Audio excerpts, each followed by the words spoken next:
latest strength of the ladies and gentlemen. Let me say something right out the gate. In your bank account is not your problem. Your belief system is. You don't need more money. You need a renewed mind. Because poverty is not a condition.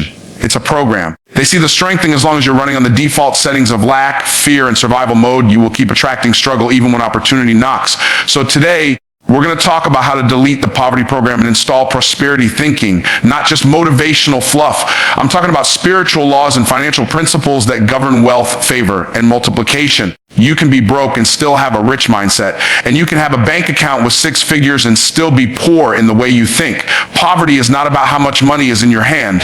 It's about how little belief is in your head. The most people confuse their financial condition with their mental condition. They think, because I don't have it, I must not be it. But the truth is, you can have the mindset of prosperity even when your external circumstances look like struggle. And if you hold on to that mindset, your circumstances will eventually catch up to what's happening in your mind. That's why I tell people over and over again, poverty doesn't start with your income. It starts with a belief that you are stuck, a belief that the world is rigged against you, a belief that success is for other people, not for you. But here's what they don't realize. Those beliefs aren't facts. They're programs. Just like a phone comes with pre-installed apps, most people were born into environments that installed preset thoughts of lack, survival, limitation, and fear. They didn't choose poverty thoughts. Poverty thoughts were chosen for them by their family history, by their school systems, by the people they looked up to, and in many cases, by religious traditions that glorified struggle and demonized success. But if a thought can be installed, it can be uninstalled. And that's where the shift happens. You've got to stop accepting every thought that enters your mind as truth. Some of those thoughts are malware. They are spiritual viruses designed to keep you locked out of your destiny. You hear them like background noising. I can't do this. I'm not smart enough. People like me don't succeed. That's the programming of poverty speaking. And as long as you let those thoughts run in the background, they'll keep draining your spiritual battery. You'll work hard, hustle, grind, and still feel like you're not moving. Why? Because you're trying to run a life of success with a system of struggle. Let me give you something practical. The moment you think, I can't afford that, you've already your mind to shut off all possibility. That phrase is like pressing the escape key on your future. But when you say, how can I afford it? Or better yet, how can I create the value that allows me to receive this? Now you've switched your operating system from limitation to expansion. That one shift in language creates a new pathway in your brain. That's not just mindset, that's neuroplasticity. You are literally rewiring your brain to look for solutions instead of surrendering to lack. Think about how many decisions people make daily based on limitation. They walk into a store and immediately go to the clearance rack, not because they like the item, but because it's the cheapest. They choose jobs based on who's hiring, not based on their calling. They spend time scrolling instead of build because they believe deep down that real wealth is for someone else. That's the poverty program at work. It whispers, don't reach too high, you'll fall. Don't dream too big, you'll be disappointed. And when you accept those thoughts, you give them permission to become your reality. See, every thought carries an energy. Every thought is a seed. If you keep planting poverty thoughts, don't be surprised when you keep harvesting struggle. You can't think like a prisoner and live like a king, and you can't keep entertaining small thoughts and expect to build a large life. So if you want to change your results, you must first change your relationship with your thoughts. People who opt in prosperity, real kingdom prosper, don't wait for external validation. They don't need someone to give them permission to succeed. They've already given themselves permission by installing a new belief system. They believe they are creators, believe they are stewards. They believe that value attracts increase, and that increase is their divine inheritance. It's not arrogance, it's alignment. They've aligned their thoughts with the truth of who God says they are. And because of that, their thoughts create a gravitational pull for abundance. Now, here's where most people get stuck. They hear all this and think it sounds good, but they go back to their normal life and keep rehearsing the same old mental scripts. They go back to saying things like, I'm just trying to make ends meet, or money doesn't grow on trees, or rich people are greedy, and they wonder why they're still stuck. Friend, you can't speak poverty and expect to live in prosperity. You can't complain about not having money while cursing the people who do. That's called double-mindedness, and a double-minded man is unstable in all his ways. What you allow to repeat in your mind becomes a pattern. And patterns become strongholds, and strongholds become your default. So when the opportunity comes, you'll sabotage it. When someone offers to mentor you, you'll pull back. When money starts to flow, you'll mismanage it. They see the strength of not because you're bad or broken, but because you haven't deleted the old program. You're still operating with the belief that wealth isn't for people like you. And as long as that belief lives in you, it will fight against every new level God tries to take you to. You were not born with a poverty mindset. You were taught it. You were programmed by your environment, your upbringing, your experiences, and your exposure. Nobody comes into this world saying, I'm going to struggle. I'll never be wealthy. I'm not worth success. That script was downloaded into you over time. It came through repetition. It came through the voices you trusted, the systems you were placed in, and the limitations people around you believed were normal. So now you're walking around thinking those thoughts are yours, but they're not. They're inherited. And here's the truth that most people don't want to admit. What you were taught is shaping how you live, how you earn, and how you dream. When you were growing up, if you constantly heard, money doesn't grow on trees. Rich people are greedy. We can't afford that. Or you need to be realistic. Those weren't just phrases. Those were commands.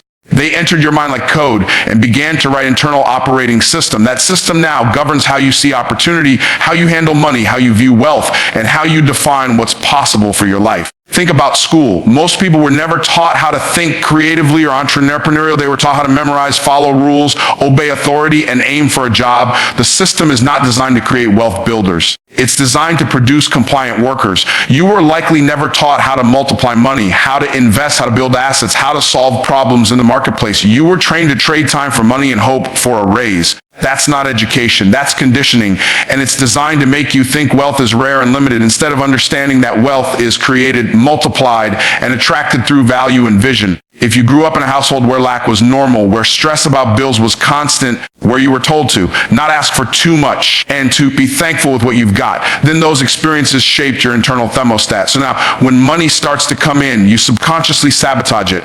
You think you're just bad with money, but you've just never updated your money mindset. You've never been reprogrammed to receive and manage overflow. You still believe deep down that struggle is your identity. That's why I say poverty is not a financial condition. It's a spiritual and mental inheritance. And the only way to break that inheritance is to challenge the thoughts that hold it. You've got to ask yourself, who taught me what I believe about money? Was it someone who was wealthy? Is someone who was financially free? Or was it someone who was stuck, struggling, and limited, passing down fear, not wisdom? See, when people grow up around financial fear, that fear becomes their lens. They start viewing every decision through survival. Should I take this job? Should I invest in this business? Should I take this risk? They see the strength of the answer is always filtered through, will I lose? What if it doesn't work, if I fail? That's fear-based thinking, not faith thinking.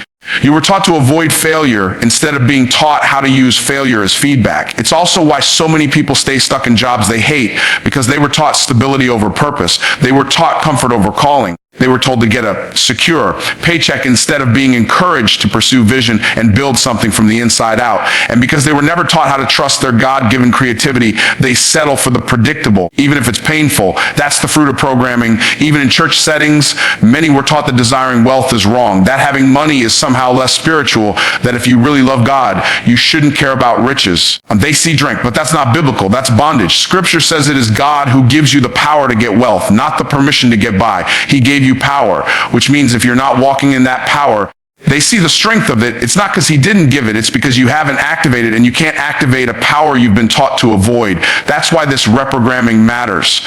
Because as long as you think success is dangerous or ungodly, you will unconsciously push it away. You'll say things like, I don't need much, or I'm not in it for the money, or that's just not for me. But behind that false humility is often just old fear wearing a new outfit. And that fear came from years of conditioning. The wealthy people think differently because they were exposed to different thoughts. They were raised hearing about ownership, leverage, investments, growth, and opportunities. They weren't taught that money is evil. They were taught that money is a tool. They weren't told be quiet and wait for someone to promote them. They were taught how to create value, how to lead, how to build, and how to solve problems that matter. And because of that, their internal programming was built for expansion, not survival. So if you weren't taught parity, don't beat yourself up, but don't stay loyal to the lie either.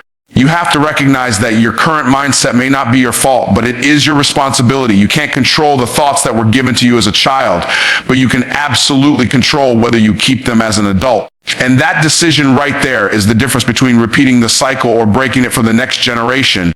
God is not glorified by your lack. That's a lie that religion taught you, not the kingdom. Somewhere along the way, we got the idea that the more we struggle, the more holy we look, that the more broke we are, the more righteous we appear. But nowhere in Scripture does it say that being in poverty makes you more pleasing to God. In fact, if you read the Word with eyes of revelation, you'll see that God is a God of abundance, overflow, increase, multiplication, and stewardship. The lack is not his nature. And if it's not his nature, it shouldn't be yours either.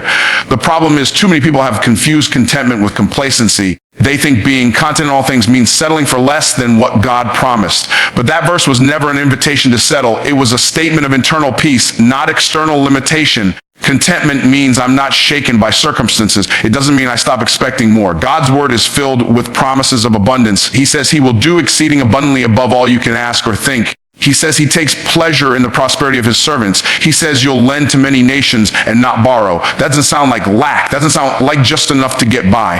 That sounds like overflow. When you operate in overflow, you don't just have enough for yourself. You have to be a blessing to others. And that's where God gets the glory. He doesn't get glory from you always needing help. He gets glory when you become the one who can fund vision, support the mission, and lift others up. He's glorified when you represent his kingdom well. And how can you represent a king and live like a bigar? How can you claim to be in here to the throne and still operate like a servant debt to fear, to limitation? Some people are broke not because of a lack of opportunity, but because of a false idea of holiness. They've been taught that money is evil. But the Bible never said money is evil. It said the love of money is the root of all evil. That means when you worship it, when it becomes your God, when it controls you, that's where the problem starts. But money in the hands of the righteous is a tool. It's a seed. It's an assignment. It's a way to expand the kingdom, create jobs, build schools, bless families, and shift cultures. Money amplifies who you are. If you're greedy without it, you'll be greedy with it. But if you're generous without it, you'll be dangerous with it. Dangerous to poverty, to injustice, to limitation. That's why God gives wealth to stewards, not hoarders. He's looking for people who multiply what they're given. Remember the parable of the talents. The one who buried the money in fear was called wicked and lazy. The ones who multiplied it were rewarded and promoted. God expects increase. He expects you to do something what you have. And if you don't, you're not being humble. You're being disobedient. You're not waiting on God. They see the strength, that God is waiting on you. He already gave you gifts, skills, ideas, creativity, and favor. Now he's looking to see what you'll do with it. People often pray for provision but reject the process. They want the blessing without the mindset. They want increase without responsibility, but God won't give you more until you steward what you already have. Why would he release overflow to someone who still thinks like a victim? Why would he bless someone who curses every rich person they see?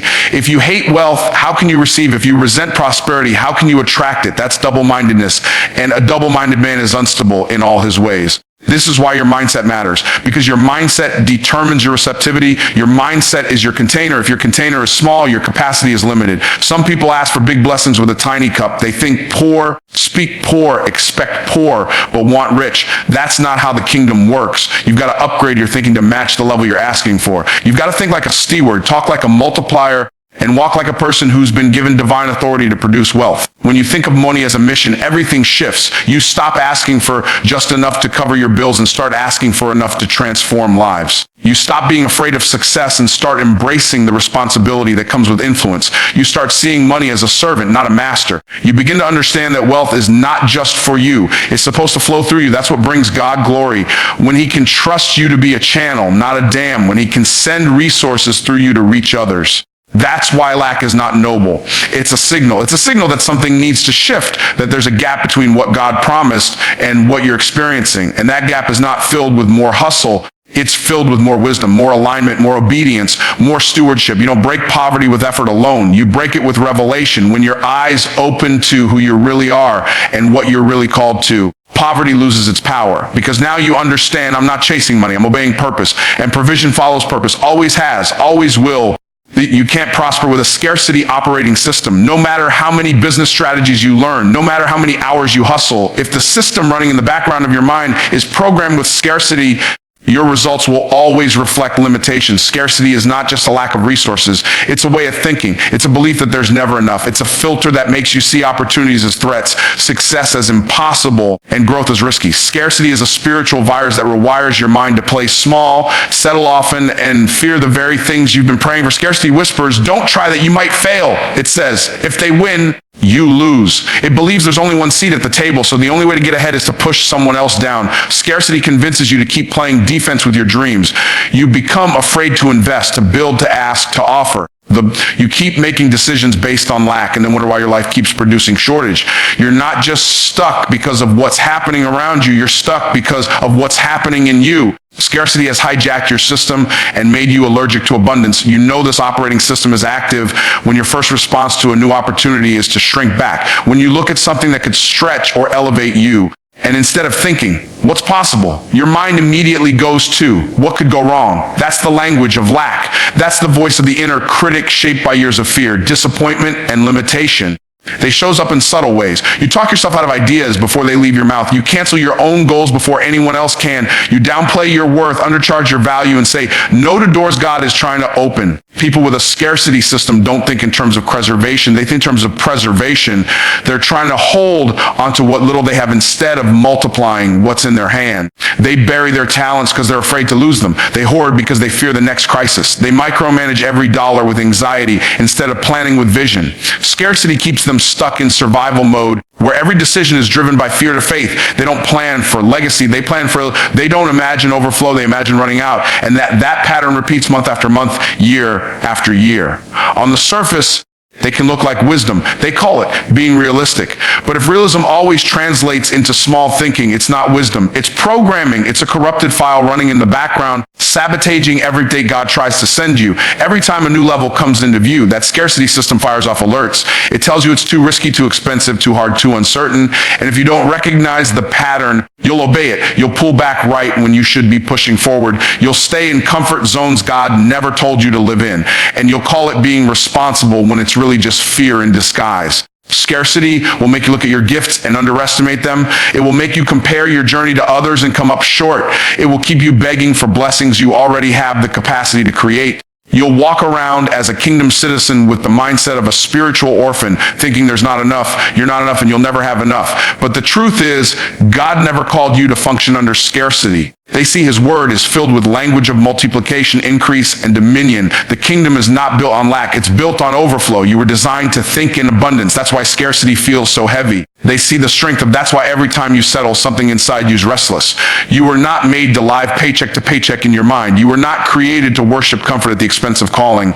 The discomfort you feel is not punishment. It's a signal. It's the signal that your internal software is outdated. You're trying to live a life of impact on a program built for survival. That's why things aren't moving. The vision is too big for the mental code you're running. You've got to update the system. And that starts with shifting the way you think. Every time you catch yourself thinking in lack, pause and reframe it.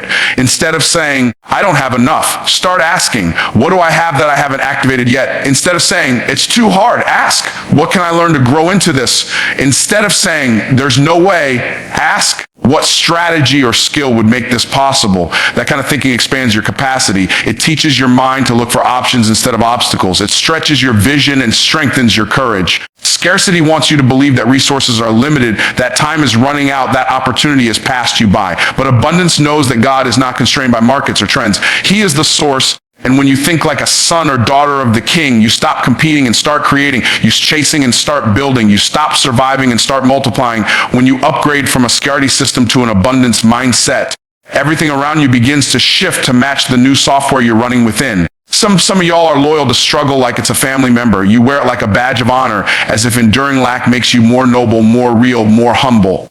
You've been through so much that you've started to treat struggle like a personality trait instead of a temporary place. You tell yourself that it's just how life is, that nothing comes easy, that you've always had to grind harder than everyone else. And while some of that may be true, it doesn't mean it's supposed to be your identity. But the longer you rehearse those old survival stories, the more they take root.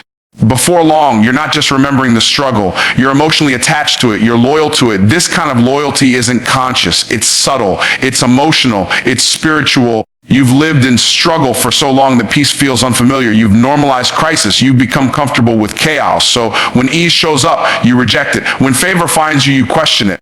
When a door opens that doesn't require you to bleed to earn it, you hesitate because something in you believes that if it's not hard, it's not worth it. That's what loyalty to struggle sounds like. It convinces you that pain is the price of purpose. It convinces you that burnout is proof of progress. And you don't even realize how deep that programming runs. It's in your language. You say things like, I had to fight for everything I have. Like that's a good thing. It's in your decisions. You overwork, overcommit, overgive, and under rest and call it ambition. It's in your mindset. You assume that if something good happens, the other shoe must be about to drop. It's in your relationships. You bond with people through trauma, and when someone doesn't understand your struggle story, you feel like they can't relate to you. You use struggle as a filter, a reference point, a shield, but what you don't realize is that it's also become a ceiling. You can't build a life of prosperity while staying emotionally tied to the version of you that survived through pain. At some point, you've got to decide that struggle is not your home. It was just a season, and seasons change. They see the struggle because you had to grind to get here doesn't mean you have to grind to go higher. God may have used the wilderness to shape you, but you were never meant to live in it. There is a promised land with your name on it, but you won't step into it until you let go of your identity as a struggler. Some of you don't even know who you are without struggle. It gave you something to talk about. It gave you motivation. It gave you a reason to stay busy. But now that God is calling you into a new level of ease and flow and grace, you're uncomfortable. You don't know how to rest. You don't know how to trust favor. You don't know how to embrace increase without guilt. So you self-sabotage, you delay, complicate things, you create unnecessary chaos because you're addicted to the feeling of pushing through. That addiction didn't start randomly. Somewhere along the way, you were taught that struggle equals strength, that if you're not suffering, you're slacking. If it came too easily, it must not be from God. That's not kingdom thinking. Kingdom thinking says, his yoke is easy and his burden is light. Kingdom thinking says, he prepares a table for me in the presence of my enemies. Kingdom thinking says, I will give you houses you didn't build, vineyards you didn't plant. That's not struggle. That's strata pain. That's provision. But you can't receive that provision until you divorce yourself from the belief that suffering is your destiny. Struggle may have built your muscles, but it is not your identity. You are not just a survivor. You are a builder, a multiplier, a steward, a vessel of increase. And you don't have to apologize for stepping into a season where life doesn't feel like a fight. You don't have to feel guilty for being blessed. You don't have to dim your light to make other people feel more comfortable. You don't have to explain why God decided to favor you. Let go of the narrative that says you have to earn everything through pain.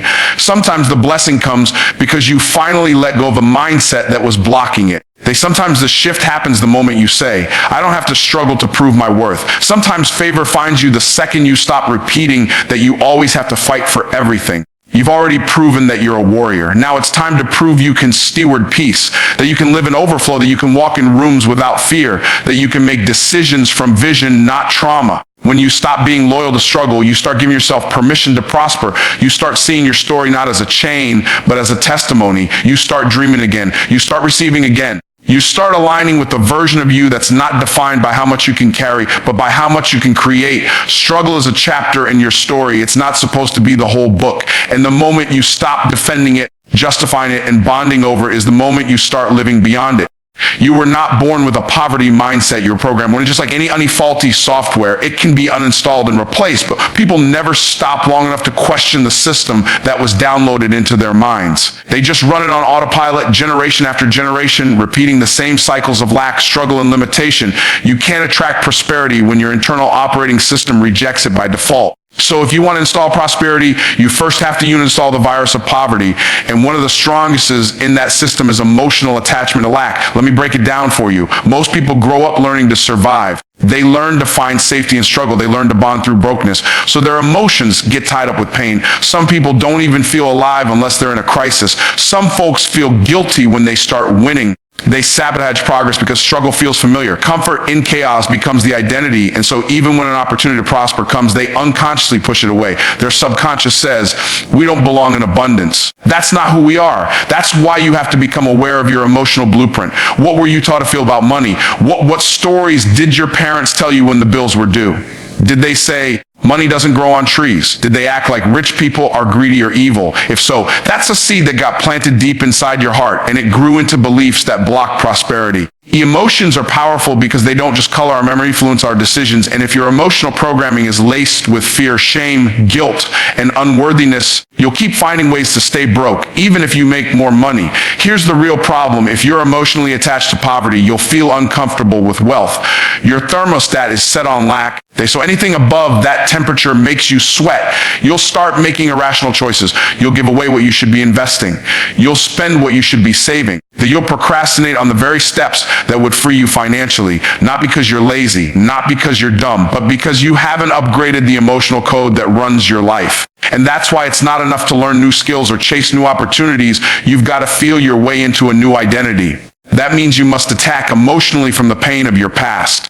Some people hold on to poverty like a badge of honor. They brag about their struggles more than they declare their goals. They say, I've been through hell, but never realize that heaven is waiting on the other side of letting go. You've got to be willing to stop romanticizing your brokenness. You can honor your journey without being chained to it. You can respect your past without recreating it.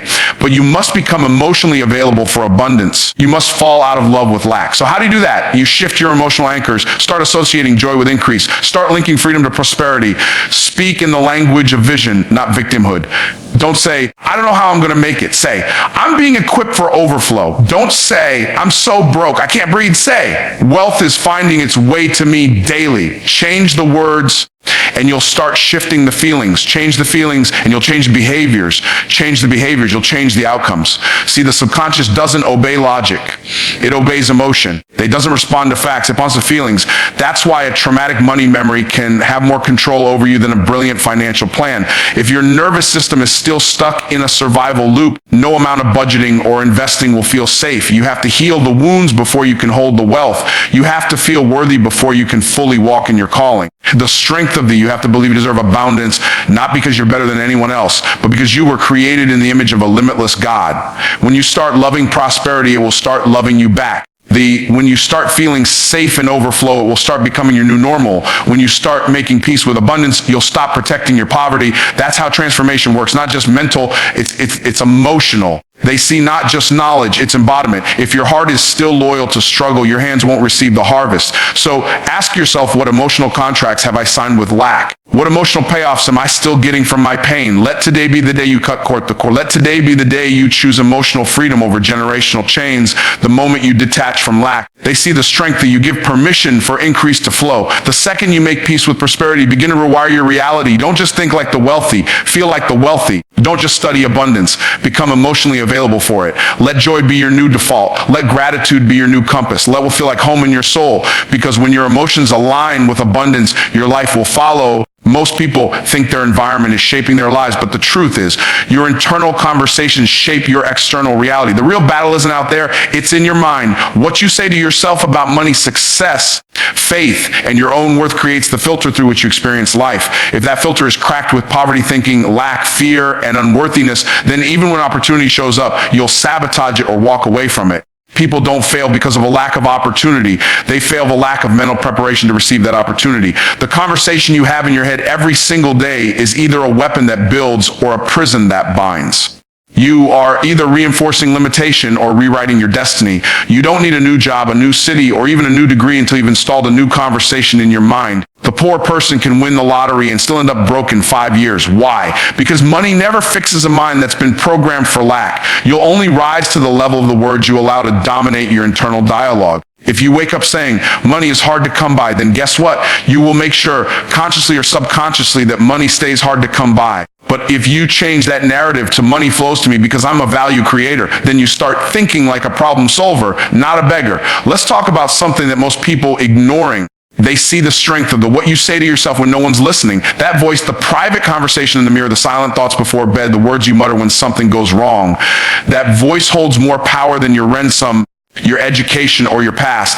That voice is either deleting poverty or installing it deeper. And what's worse is that many of us inherited that voice from our parents or neighborhoods or our trauma and never questioned it. We're walking around carrying someone else's belief system in our own head and wondering why we're stuck. You've got to upgrade that inner conversation like you would a phone.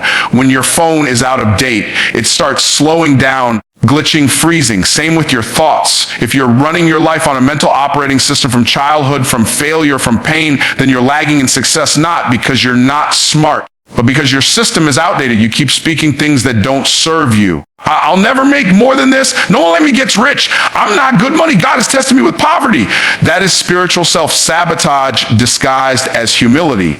Even the word says, let the weak say, I am strong. Why? Because speech precedes transformation. God didn't say, let the weak stay quiet. He didn't say, let the weak complain. He said, let the weak say, because what you say begins to reshape what you see. Faith comes by hearing, and that includes what you hear from yourself. So when your self-talk is full of defeat, you're hearing defeat, and faith and failure grows. But if you feed your ears with words of possibility, faith and success begins to rise. You've got to become your own preacher. Speak sermons to yourself in the mirror, prophecy over your wallet. Declare life into your business, your home, your mind. When your inner conversation changes, Your actions shift without willpower. You don't have to force yourself to act rich. You just start doing what people with abundance do because you've reprogrammed the beliefs that drive your decisions. You begin to tithe with faith, invest with clarity, serve with joy, attract with confidence. And here's the beautiful part. When your inner language changes, people around you notice. Opportunities start to flow toward you because confidence is magnetic. Favor shows up because expectation is attractive. You begin to speak in boardroom language, not breakroom gossip. You talk in vision, not just survival.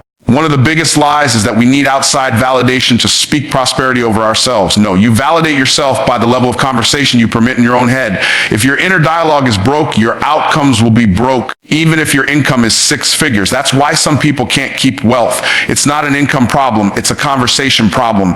They keep talking themselves out of abundance. They see the strength, they sabotage deals by saying like, I'm not sure I'm ready, or maybe this is too much for me, or I don't want to lose it. That's not humility.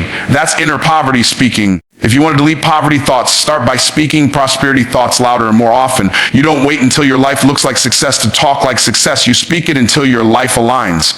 Repetition rewires belief. Every morning you get up and speak the opposite of what your fears say. If fear says, it won't work, you say, it already worked in the spirit. If your past says, you failed before, you say, that failure trained me for this. Says, if your bank account said, I can't afford it, you say, I'm attracting over flavor in ways money can't measure. These declarations aren't magic, they're mind reprogramming. The mind doesn't resist repetition, it installs it. So if you've been rehearsing trauma, lack, and failure, the mind treats those as instructions. But when you start rehearsing abundance, grace, favor, prosperity, wisdom, wealth, your brain goes to work aligning behavior with those thoughts. That's how new neural pathways are formed. And new pathways lead to new results. You will walk into rooms differently, think through problems differently, and execute on ideas differently because the new conversation you installed rewrote the instructions you've been running your life with. Most people think their environment is shaping their lives, but the truth is, your internal conversations shape your external reality. The real battle isn't out there, it's in your mind. What you say to yourself about money, success, faith, and your own worth creates the filter through which you experience life. If that filter is cracked with poverty thinking, lack, fear, and unworthiness, then even when opportunity shows up, you'll sabotage it or walk away from it. People don't fail because of a lack of opportunity. They fail the lack of mental preparation to receive that opportunity. The conversation you have in your head every single day is either a weapon that builds or a prison that binds. You are either reinforcing limitation or rewriting your destiny. You don't need a new job, a new city, or even a new degree until you've installed a new conversation in your mind. The poor person can win the lottery and still end up broke in 5 years. Why? Because money never fixes a mind that's been programmed for lack. You'll only rise to the level of the words you allow to dominate your internal dialogue. If you wake up saying money is hard to come by, then guess what? You will make sure, consciously or subconsciously, that money stays hard to come by. But if you change that narrative to money flows to me because I'm a value creator, then you start thinking like a problem solver, not a beggar. Let's talk about something that most people ignoring. They see the strength of what you say to yourself when no one's listening. That voice, the private conversation in the mirror, the silent thoughts before bed, the words you mutter when something goes wrong. That voice holds more power than your ransom, your education, or your past. That voice is either deleting poverty or installing it deeper. And what's worse is that many of us inherited that voice from our parents or neighborhoods or our trauma and never questioned it. We're walking around carrying someone else's belief system in our own head and wondering why we're stuck. You've got to upgrade that inner conversation like you would a phone. When your phone is out of date, it starts slowing down, glitching, freezing. Same with your thoughts. If you're running your life on a mental operating system from childhood, from failure, from pain, then you're lagging in success, not because you're not smart, but because your system is outdated. You keep speaking things that don't serve you. I'll never make more than this. No one let me get rich. I'm not good money. God has tested me with poverty. That is spiritual self-sabotage disguised as humility. Even the word says, let the weak say, I am strong. Why? Because speech precedes transformation. God didn't say, let the weak stay quiet. He didn't say, let the weak complain. He said, let the weak say, because what you say begins to reshape what you see. Faith comes by hearing, and that includes what you hear from yourself. So when your self-talk is full of defeat, you're hearing defeat, and faith and failure grows. But if you feed your ears with words of possibility, faith and success begins to rise. You've got to become your own preacher. Speak sermons to yourself in the mirror, prophecy over your wallet. Declare life into your business, your home, your mind.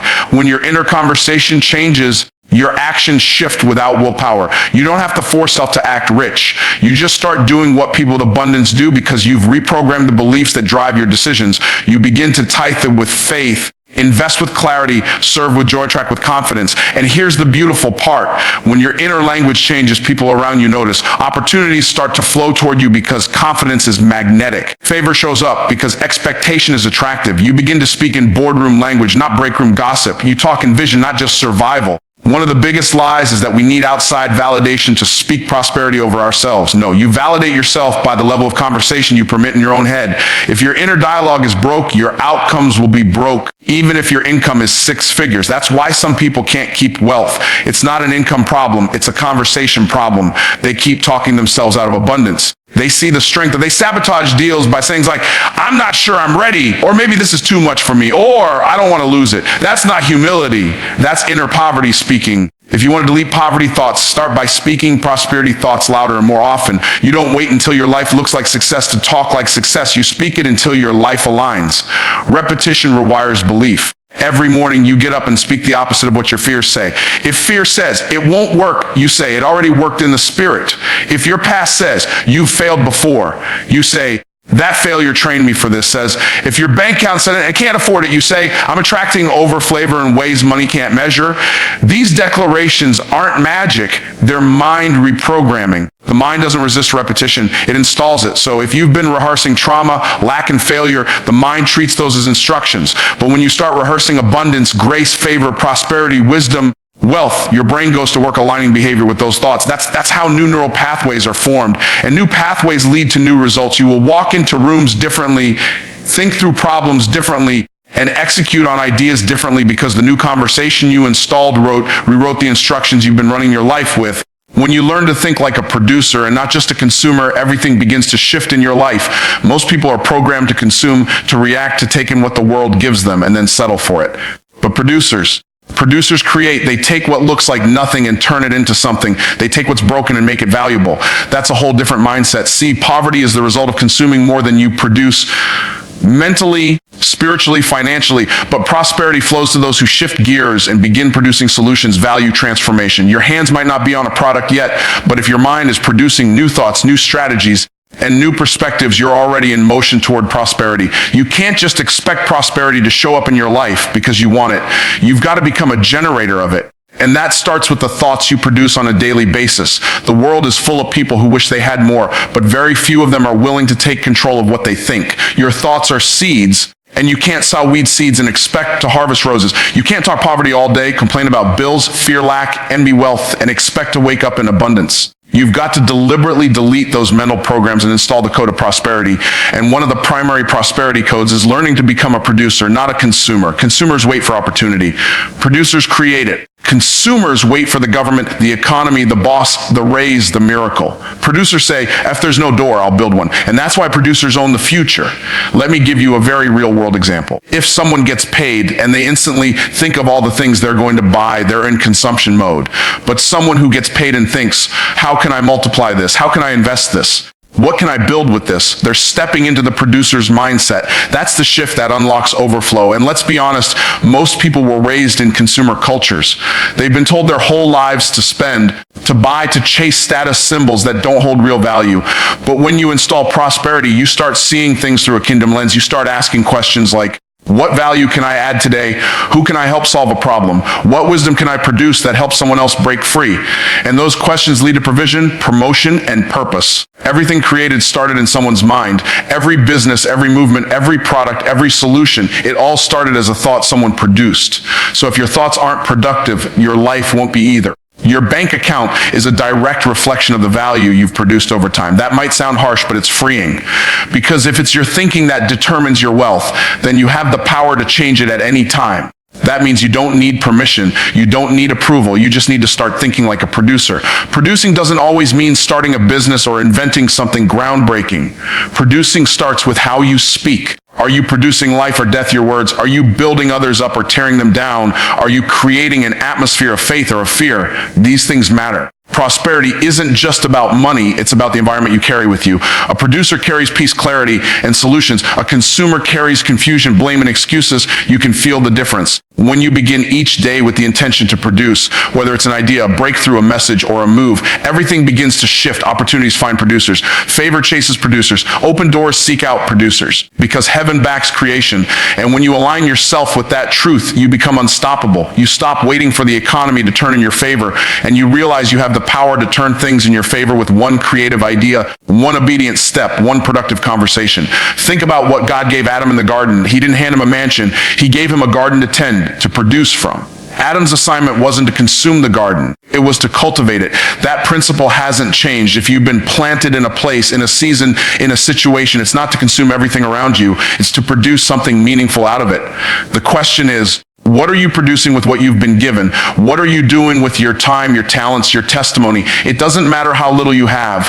If you can think, you can produce. If you can speak, you can produce. If you can serve, you can produce. And when you produce consistently, faithfully, abundantly, poverty can't stay. Lack has to leave. Doors had to open, because producers attract prosperity the way flowers attract bees. It's natural. It's inevitable, and it's available to anyone willing to make the shift. You don't have a money problem. You have a mindset system update problem. Delete the poverty files. Reboot your identity. Install the prosperity software from the kingdom of God, because once your mind shifts, your money follows.